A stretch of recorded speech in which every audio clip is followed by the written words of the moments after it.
The first stretcher burst through the emergency doors soaked in rain, blood, and panic, and behind it came 17 more in a relentless wave that made the hospital walls seem too thin to hold what was about to happen.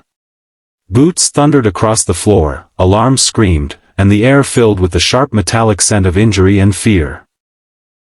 In the center of that chaos stood a quiet nurse no one had ever really noticed, her hands already moving, her eyes already calculating, as if this moment had been waiting for her long before anyone else realized what she truly was.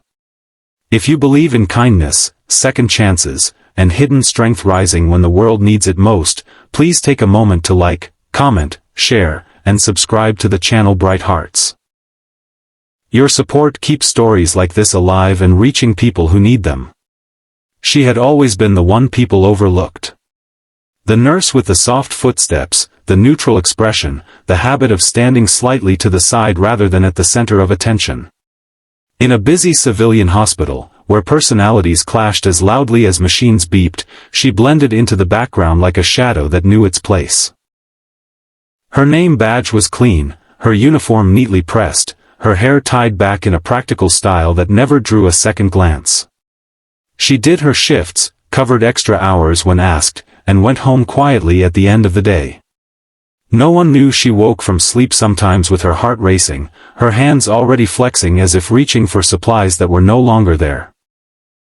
No one knew that beneath the calm surface lived memories forged in dust, heat, and chaos, places where hesitation meant death and silence often meant survival.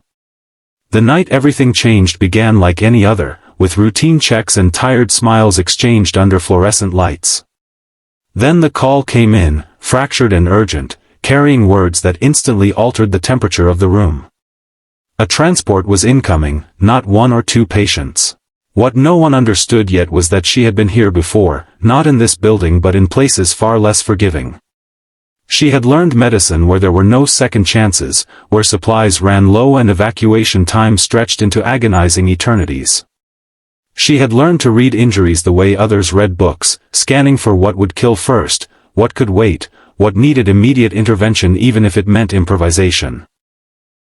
As a combat medic, she had treated soldiers younger than herself, older than herself, sometimes friends, sometimes strangers, all equal in their need to survive the next minute. That training did not fade when she took off the uniform. It lived inside her, waiting quietly.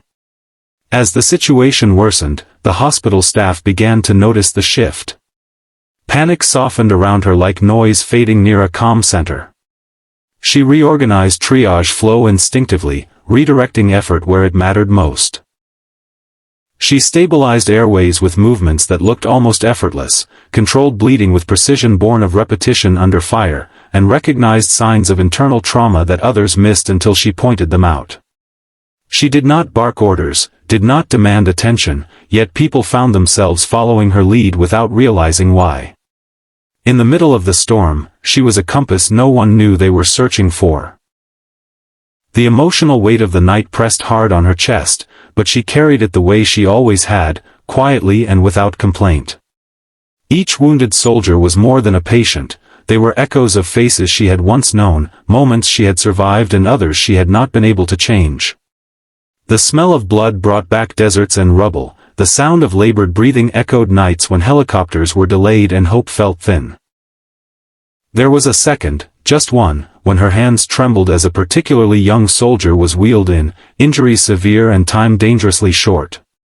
She felt the old fear rise, sharp and personal.